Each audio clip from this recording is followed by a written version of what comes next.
Good evening. So I used to watch Alex Jones. I've been talking about him lately, but we have to talk about the bad things in our past to move on, to educate people in the present and in the future. Because I was a QAnon person before QAnon. I mean, I broke off. I kind of fell off there, like during the Tea Party stuff. That's when I realized, like, hey, I'm not down with this. Running around with guns. That was the forerunner to what you see now, January the 6th. I realize now, like you kind of can see the path Americans have taken, and by American, I'm talking about angry white men, obviously. From the going to the meeting places and stuff during the Tea Party stuff when Obama was running for office and all that, to January the 6th insurrection attempt to overrun the Capitol. Well, they did. They did. It wasn't attempted. The attempt was to kidnap Mike Pence and other Democratic leaders. That's what it was, truth be told. So, I talked about how he's been a survivalist and how, like, it's weird that as time went on, I kind of dropped off that. But I kind of knew that eventually we would go into like a major pandemic. We'd go into like financial problems. All this quantitative easing would create, inflation would get worse. I kind of knew that. I read something the other day that they're printing more money, like than they've printed in quite a while, and different things like that.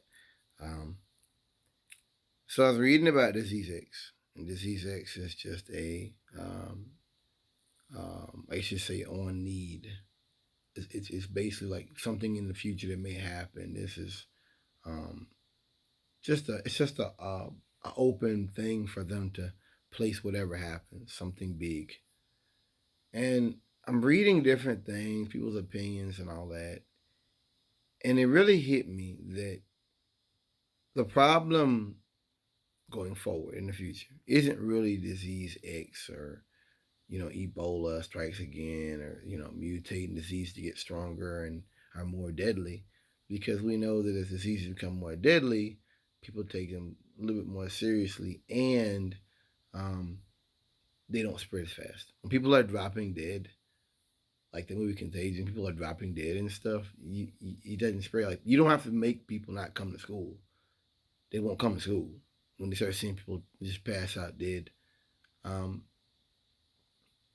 so it hit me for some reason just reading these different things on Quora that the real danger. I'm talking about going into the future, 10, 20 years from now, in the future, something big happens. The real danger isn't some type of super spreader event, super pandemic, you know, um, Ebola times 10 type disease, fomites and airborne, The real danger is America is really slouching towards um, idiocracy. Like there's a lot of people in this country who quite likely, I've said this before, when they saw the disease was killing mostly blacks and Hispanics, so they went out with the guns. You have people out here who believe that getting COVID is gonna make it go away like chickenpox, that we can just get sick with it, and that by being strong and by being tough, you're gonna, I mean, it's one thing when people are telling me about the different vitamins. That's something. When you tell me like, okay, vitamin D and stuff makes people kind of get over it a little bit faster. That's one thing. Even people that were talking about the drug that Trump was putting forward, whatever that was, I don't really believe in that type of stuff. I believe in taking. I take a vitamin complex drink in the mornings and the evenings. I eat my vitamins. Um, I take VM 100. Lately, I've been taking it because we've been having some strange weather where it gets. I think it was like Wednesday, Tuesday. No, it was like Wednesday or Thursday. We had a real bad rainstorm. I got like a little sore throat. I mean, I take it for that just because strange weather. But the danger really is that that maybe in the future, and this is just depending on which direction America goes. Is America going to take socialism, or is America going to take barbarism? That's it. That's it. I put this before, and I'm just going to keep pushing that in my videos. We're going to take one step or the other. You are either going to acknowledge climate change and acknowledge pandemics and acknowledge the reality that these things are connected, or you're not. And we're getting to that point now with the young people, and I think that's. I said before. I think that's that for young white people, like white supremacy doesn't have the value it once did because they don't feel included. Like white supremacy was kind of like even if you weren't a racist, even if a white person not a racist, if the system is set up a certain way to benefit them always, they're kind of like whatever. But if a white person is not benefited and they're getting beat up and roughed up by the police and mistreated and what the doctor in the doctor in the airport in Florida say? You treat me like a black man. If white folks really feel like that, they're not gonna have that chip on their shoulder. They're not gonna. You're gonna always have crackers like up here. You're gonna always have crackers in little isolated areas out in the middle of nowhere, Chambersburg, Shippensburg. You're gonna always have that white trash. We're not talking about them. We're talking about average white people who work at factories and work at plants and just they're not hyper fucking Trump people. Just people that maybe aren't even that political. Those folks are gonna be more open to, um, as Michael Brooks said, a world that's gonna become a lot more horrific. Sadly, and so if we don't choose to take these things seriously, if we take the path of barbarism, which we're seeing now with Trump and Marjorie Taylor Greene and all the people that have come in after Trump, or they were, I don't want to say after Trump, I want to say they were products of Trump. There you go. There you go. If I start doing drugs and I don't get a woman and we have kids and everything, you could say that's products. Like that lifestyle I was living, those were products of it. Would I have done them before I was doing that lifestyle? That's what Marjorie Taylor Greene is. That's what it's another lady, I can't remember her name. That's what they are. It's just viciousness and cruelty and Jewish space lasers. Stay on the subject. So the danger really isn't a new disease X, contagion. It's where America goes from here. Will we take the path of barbarism? Will we because like I said, I started this with a great point, if you were listening. I started this talking about how the Tea Party was during Obama, running around with loaded guns. And back then they would just have the assault rifle. It was like an empty mag, or they had like a lock around. They wouldn't have it loaded. Now they're actually out there at the Capitol and places, locked and loaded, bulletproof vests, gas masks on. We're there. They were going to the hospitals and blocking ambulances and screaming at the nurses and all that. You're all this bullshit about the people at January the 6th were tourists and everything. I don't just look at that as just that moment. I look at January the 6th as a culmination of white supremacist terror over the last 5 years, 4 or 5 years, from Charlottesville to the other things that happened in Tennessee to just everything. I would speak to all those events led up to the point where white men said, let's go take this shit. And I think that going back to it, just like you seen the Tea Party led up to January the 6th, led up to the attempted kidnapping of the attempted kidnapping of the Michigan governor, Gretchen Whitmer. It's like other things that happened that I'm sure haven't come out yet. You can see how maybe the ignorance surrounding COVID-19 could lead to something much worse in the future. Because how Americans weren't outraged when Trump pulled out of the WHO, how Americans aren't outraged to this day that Trump wasted months, that they knew about COVID in January and Trump did fucking nothing. It was briefed multiple times and did fucking nothing. And how Americans aren't outraged by it.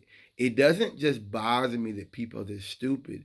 it bothers me that if you are this stupid, you may not respond appropriately in the future.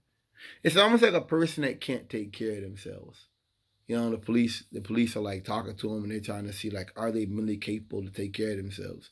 And I'm saying to you that Americans, maybe that's where we are now. Maybe Americans are at that point now to where they can't take care of themselves and they need advanced care. I don't know, but I think we have to look at COVID-19 seriously with a strong eye and with an eye to the future because it's gonna be because people want to knock China. They want to say that it's because of the animals they eat. Well, they were doing that in America not too long ago, in London, eel and all that kind of shit. That wasn't just Chinese.